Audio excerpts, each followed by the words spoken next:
Binawi ng PHIVOLCS ang pangamba ng publiko tungkol sa nangyaring phreatic eruption ng Bulkang Mayon.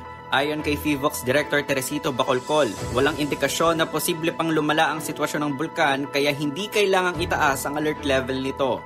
Paliwanag ni Bacolcol, walang magma na umaakyat sa bunganga ng bulkan. Wala rin anyang naitalang volcanic quake sa lugar sa loob ng 4 na araw. Again, wala pa rin indikasyon na kailangan natin itaas ang alert level from 2 to 3. Again, in fact, katulad sinabi ko, for several days now, wala tayong naitarang volcanic earthquake sa Mayon Volcano. Meaning, walang magma na uangat pataas sa bunganga ng bulkan.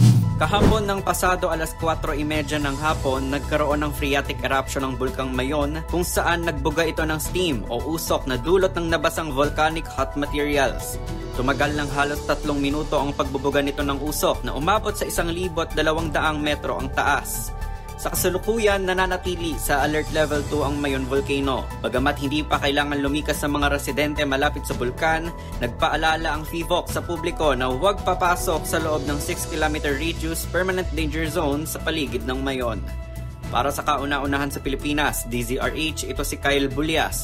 Tuloy-tuloy sa pagbabalita, tuloy-tuloy sa serbisyo. Sama-sama tayo, Pilipino. MBC Network News!